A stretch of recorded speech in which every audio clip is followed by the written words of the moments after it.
शांति। अव्यक्त मुरली है 15 मार्च 2026, जो कि रिवाइज्ड मुरली है 24 मार्च 2009 की। ये भगवान शिव के द्वारा उच्चारे हुए महावाक्य हैं, जिस ज्ञान को सुनने से हम मनुष्य से देवता बनते हैं।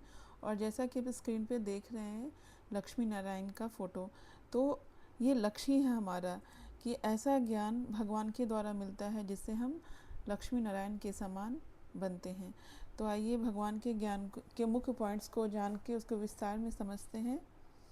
तो शिव बाबा ने कहा कि बाप दादा द्वारा मिले हुए खजानों को स्वयं में समाकर कार्य में लगाओ, अनुभव की अथॉरिटी बनो।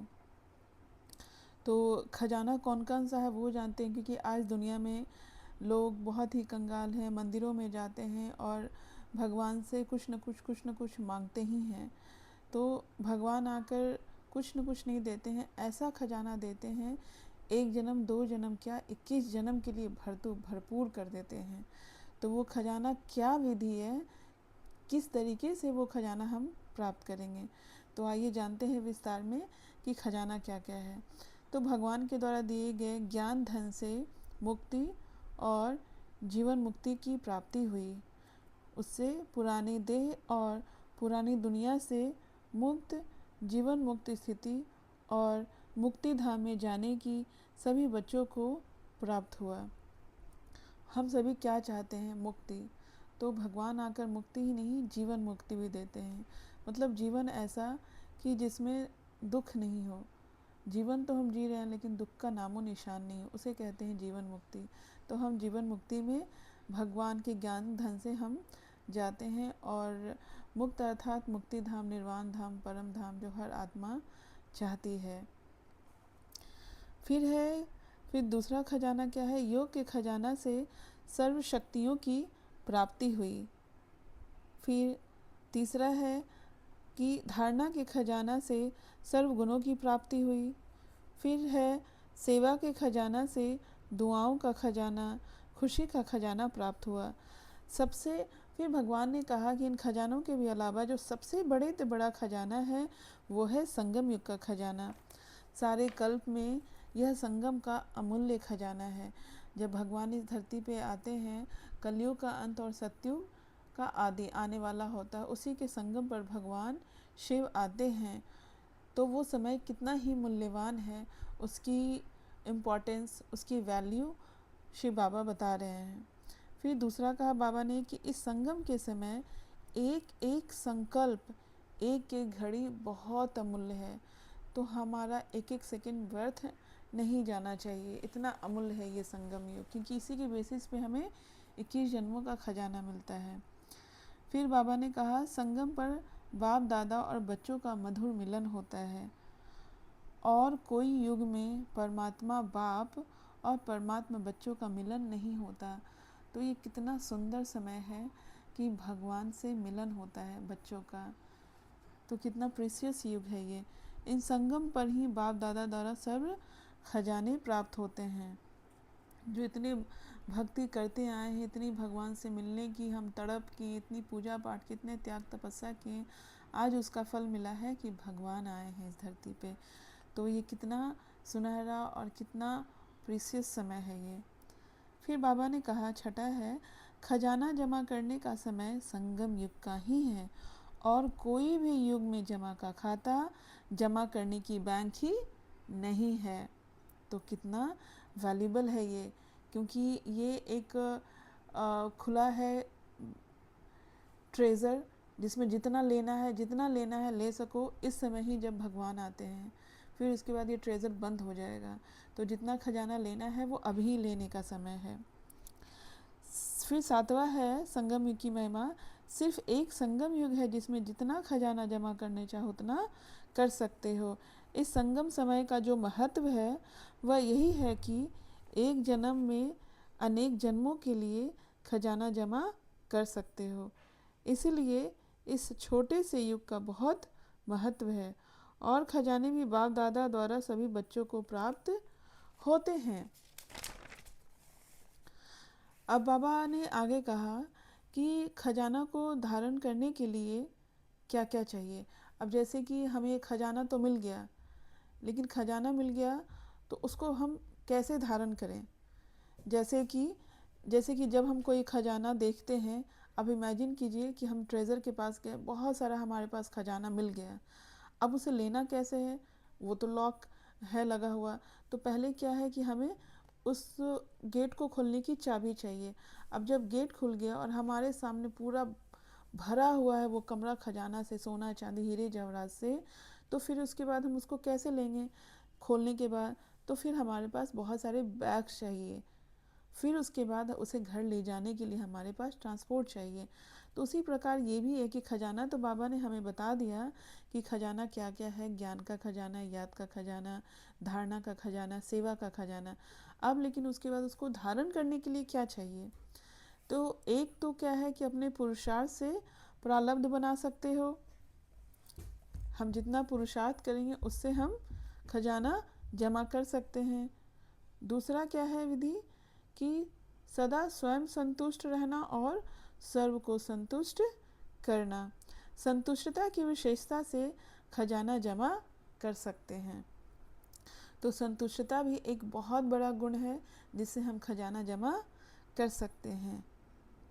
और तीसरा सेवा सेवा से, क्योंकि सेवा से सर्व आत्माओं को खुशी प्राप्त होती है, तो खुशी का खजाना प्राप्त कर सकते हो।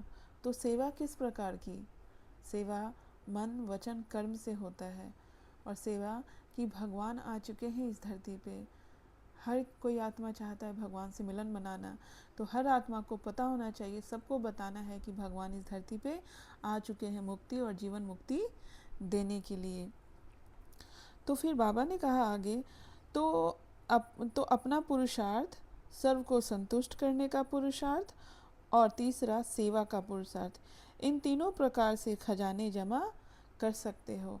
तो हमें खजाना मिल गया, अब उसको कैसे जमा करना है, तो स्वयं का पुरुषार्थ से, फिर है संतुष्ट रहने और करने से, और तीसरा सेवा करने से। इन तीनों प्रकार से खजाने जमा कर सकते हैं। ये विधि है खजाना जमा करने की।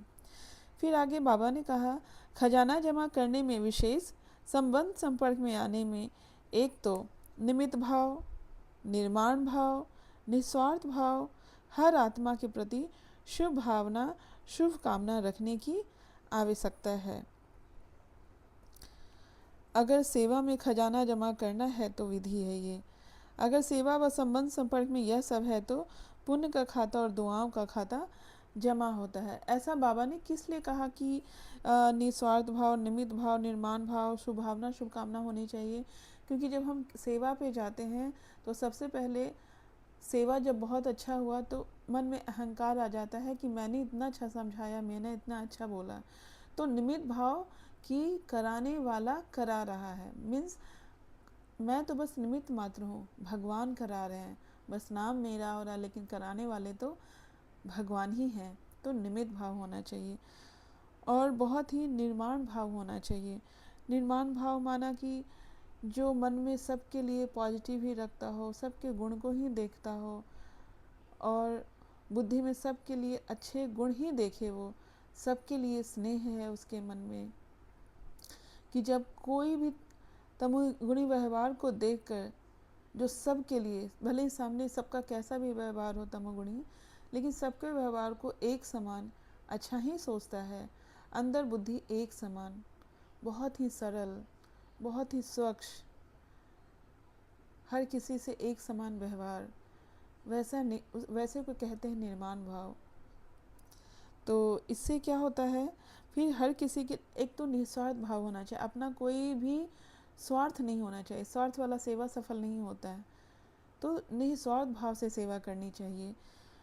फिर उसके बाद कहा कि हर आत्मा के लिए, चाहे कोई कैसा भी हो, सबके लिए शुभ भावना, शुभ कामना होनी चाहिए। तब जाके पुण्य का खाता और दुआओं का खाता जमा होता है। तब क्या होता है ना कि जब हमारे अंदर निमित्त भाव, निर्माण भाव, निस्वार्थ भाव और हर किसी के लिए शुभ भावना कामना होती है सेवा में, तो पुण्य का खाता और दुआओं का खाता सहज ही जमा कर सकते हैं। आज दुनिया में इतने रोग, कष्ट, परेशानियां, इतने विघ्न आ रहे हैं, क्यों आ रहे हैं? ये पाप के कारण नहीं आ रहे, पाप कर्म की वजह से ही आ रहे हैं।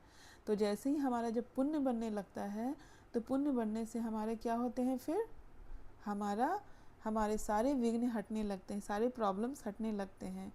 आपने देखा हो कि बुरे वक्त में ना ये पुण्य और दुआ ही हमारी मदद करता है। अचानक से कुछ रास्ता निकल आता है तो ये पुण्य ही है। इसलिए सबके लिए अच्छा सोचें और सबके लिए अच्छा करें, तो फिर हमारे रास्ते के सारे विघ्न खत्म हो जाएंगे। फिर आगे बाबा ने कहा कि बाप दादा ने जमा करने में 2 प्रकार के बच्चे देखे। अब बाबा ने तो सबको ज्ञान एक जैसा दिया, लेकिन बाबा ने 2 प्रकार के बच्चे देखे। एक बच्चे तो जमा हुआ, खजाना खाया, जमा भी किया और खा के ख़त्म कर देते हैं। तो इसका मतलब क्या हुआ कि खाया, खजाना मिला, जमा किया और ख़त्म किया। तो इसके विस्तार में हम जाते हैं तो यही है कि मतलब कि ज्ञान सुना, बाबा को याद किया, धारणा किया, सेवा भी किया, लेकिन जैसे ही परिस्थिति आई तो जैसे ज्ञान का एक पॉइंट लेते हैं। अब यहाँ पे हम ज्ञान से समझते हैं, क्योंकि बहुत सारा कुछ बाबा ने दिया है, लेकिन एक पॉइंट से हम समझते हैं ज्ञान के, कि बाबा ने कहा है कि ड्रामा का हर सीन कल्याणकारी है। अर्थात जो भी मेरे साथ अच्छा व बुरा हो रहा है सब कल्याणकारी है। तो जिसने परिस्थिति आने पर इस ज्ञान के खजाने को जिसने यूज़ नहीं और ख़राब परिस्थिति आने पर डिस्टर्ब हो गए, एक तो यूज़ नहीं किया इस खजाने को तो क्या हुआ, वो डिस्टर्ब हो गए। अनेक प्रकार के वेस्ट और नेगेटिव थॉट चलने लगे, मेरे साथ इतना ख़राब क्यों हुआ, मेरे साथ इतना ख़राब क्यों हुआ, नहीं होना चाहिए था। तो क्या हुआ, खाया तो खजाना, परंतु जमा करने के समय क्या हुआ, जमा करने के समय माना ज्ञान को यूज़ करने के समय क्या हुआ, यहाँ पे सोचना चाहिए था कि हर सीन कल्याणकारी, लेकिन उसके बजाय डिस्टर्ब हो गए, मेरे साथ इतना ख़राब क्यों हुआ सोचने लगे, तो वो खजाना ख़त्म हो गया, जमा नहीं हुआ। जब जीवन में परिस्थिति आने पर खजाने को यूज़ नहीं किया तो ख़त्म के समान ही है। जैसे भूख के समय खाना रहने पर खाना न खाए और भूखे मर जाए तो क्या कहेंगे, खाना ख़त्म के बराबर ही था ना। अर्थात रहते हुए भी ना यूज़ करना ख़त्म के समान ही है, कुछ भी जमा नहीं हुआ। फिर उसके बाद बाबा ने कहा तो कैसे, तो आगे इसमें ही है कि जमा करने के 2 प्रकार के बच्चे हैं, तो कैसे खुद को समझें कि या खुद को देखें कि जमा हुआ और खा के ख़त्म किया, क्या निशानियां होंगी। अब इसकी निशानियां को समझते हैं कि हम कैसे समझेंगे कि हमारे अंदर जमा है या नहीं है, या खा के ख़त्म किया, कैसे समझेंगे। तो इसको विस्तार में समझते हैं। जिसके पास खजाना रहता है वह भरपूर रहता है, और भगवान के द्वारा दिए गए खजाने वाले भरपूर बच्चे हर परिस्थिति में अचल, अडोल, स्टेबल, शांत, रॉयल, दिव्य, खुशनुमा रहेंगे। इसके जस्ट अपोजिट खा के ख़त्म करने वालों की निशानियां होंगी। वे बात बात पे, परिस्थिति आने पर डिस्टर्ब, विचलित, परेशान, अशांत, व्यर्थ और नेगेटिव बातों में लग जाएंगे। बहुत तरह का क्यों, क्या, कैसे, ये वो, रोना धोना, दुखी, परेशान हो जाएंगे। वे बच्चे सॉल्यूशन के बजाय सिचुएशन के बारे में ही बार बार सोचते रहेंगे। एट लास्ट उनके चेहरे पर रूहानियत, खुशी नहीं दिखेगा। ये कंगाल नज़र आएंगे व्यक्तित्व से, माना पर्सनालिटी से। उनके अंदर वो रूहानियत, रॉयल्टी, खुशनुमा चेहरा वो सब नहीं दिखेगा, और ना ही फिर उनमें रूहानियत, आकर्षण दिखेगा। तो दूसरे खाया, जमा किया, जमा करने में अटेंशन देके बढ़ाया। तो जो आगे का जो नेक्स्ट पॉइंट है कि दूसरे ने खाया, जमा किया और जमा करने के बाद अटेंशन देके बढ़ाया, तो इसको खुद में कैसे देखे, समझ में आया कि खाया, जमा किया, बढ़ाया, क्या लक्षण दिखेंगे। तो लक्षण हमारे यही सब होंगे कि जब ख़त्म किया तो वो दुखी, परेशान परिस्थिति आने पे हो जाएंगे, क्यों क्या के क्वेश्चन में आ जाएंगे, हलचल में आ जाएंगे, परेशान हो जाएंगे, डिस्टर्ब हो जाएंगे, और जो भरपूर रहेंगे वो बिल्कुल शांत, शक्ति स्वरूपा, अचल अडोल रूहानियत, रॉयल्टी दिखेगी। वैसे कंडीशन में ही निश्चिंत अवस्था में रहेंगे। फिर आगे बाबा ने कहा, बाबा की मुख्य पॉइंट है कि खजाना बढ़ाने का साधन क्या है। तो बाबा ने कहा, खजाना बढ़ाने का साधन है, जो खजाने मिले हैं वह समय पर जो परिस्थिति आती है उस अनुसार कार्य में लगाना। जो कार्य में लगाते हैं स्थिति द्वारा परिस्थिति को बदल सकते हैं, उसका जमा होता है। तो जमा कैसे होगा? अपनी स्थिति द्वारा परिस्थिति को बदल दे, उसी का जमा होता है। जो कार्य में नहीं लगाते तो जमा नहीं होता है। अब इसको हम विस्तार में समझते हैं। तो इसका मतलब ये हुआ कि तो परिस्थितियाँ क्या क्या आती हैं। पहले तो हमें परिस्थिति को समझना है कि परिस्थितियाँ क्या क्या आती हैं और कैसे अपनी स्थिति होनी चाहिए वैसे समय पर, जिससे परिस्थिति बदल जाती है। तो आइए हम इसे विस्तार में समझते हैं। जैसे कोई सिचुएशन ऐसा आया जो हम नहीं चाहते थे, हमारे अनुकूल नहीं हुआ, तो ऐसे टाइम क्यों हुआ, नहीं होना चाहिए था, ऐसा होता तो, वैसा होता तो, उसको ऐसा नहीं करना चाहिए था, बहुत तरह के लंबे जाल में फंस जाते हैं। इससे आत्मा असंतुष्ट हो जाती है और इससे आसपास के लोग भी परेशान हो जाते हैं, माना असंतुष्ट रहते हैं। अब इसके जस्ट अपोजिट कोई सिचुएशन आया जो हमारे अकॉर्डिंग नहीं भी है, बट ऐसे टाइम पे लंबे जाल में फंसने के बजाय ज्ञान की बातें, माना ज्ञान के खजाना को यूज़ किया। सोचे कि जब भगवान ने हमें चुन लिया, भगवान के हम बच्चे हैं, तो ड्रामा में, लाइफ में मेरे साथ बुरा हो नहीं सकता, क्योंकि भगवानुवाच है कि भगवान के बच्चे के साथ, बाबा के बच्चे के साथ, ब्राह्मण बच्चे के साथ कुछ भी अकल्याण हो नहीं सकता। ये भगवान के महावाक्य, भगवान ने ये प्रॉमिस किया है। तो भले लाइफ में कैसा भी कुछ भी सीन चल रहा हो, हर सीन कल्याणकारी है। ऐसे सोचने वाले बाबा के बच्चे संतुष्ट होते हैं। ऐसा सोचने वाले भगवान के बच्चे संतुष्ट होते हैं और इससे आसपास के लोग भी खुश होते हैं और संतुष्ट होते हैं। तो यहाँ पे परिस्थिति कैसी भी हो, अपनी स्थिति के कारण परिस्थिति बदल गई और साथ साथ भविष्य में 21 जन्मों के लिए खजाना जमा कर लिया। क्योंकि शिव बाबा का कहना है कि जो आत्मा संतुष्ट रहती है वो भविष्य के जन्मों के लिए खजाना जमा करती है। तो ऐसे ही अलग अलग सबके साथ परिस्थितियाँ आती हैं, लेकिन जब उसे ज्ञान का खजाना के साथ यूज़ किया या फिर याद के खजाना को यूज़ किया कर अपनी परिस्थिति से परिस्थिति को, अपनी स्थिति से परिस्थिति को बदल सकते हैं। बस क्या चाहिए? निश्चय चाहिए। भगवान के ज्ञान में निश्चय चाहिए कि भगवान ने कहा है तो वो सत्य है, उसे बस निश्चय होकर उसे धारण करना है। और फिर क्या होगा? 21 जन्मों के लिए खजाना जमा कर लेंगे। तो सारे ब्राह्मण आत्मा अपने अपने परिस्थितियों को देखें। एक पल के लिए आंख बंद करके हर कोई अपने हो रहे आसपास, अपने साथ हो रहे जो भी सिचुएशंस हो रहे हैं उसको देखें और फिर बाबा पे, ड्रामा पे, ज्ञान पे और खुद पर निश्चय रखें। जीवन को खुशनुमा बनाएं और 21 जन्मों के लिए जमा का खाता बढ़ाएं। अब आगे बाबा ने कहा कि जितना कार्य में लगाएंगे उतना बढ़ता जाएगा, क्योंकि कार्य में लगाने से अनुभव होता जाता है, तो अनुभव की अथॉरिटी ऐड हो जाती है।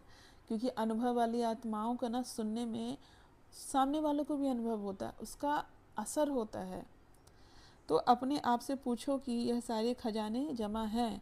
अब शिव बाबा पूछ रहे हैं कि अब शांत होकर चेकिंग करें कि क्या ये सारे खजाने हैं हमारे पास।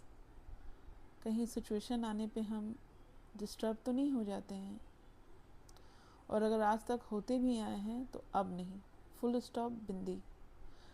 अभी से, आज से आगे के बारे में और अभी से सोचना है कि अब हमें खजाना जमा करना है। परिस्थिति हमारे जीवन में कुछ भी आ रही हो,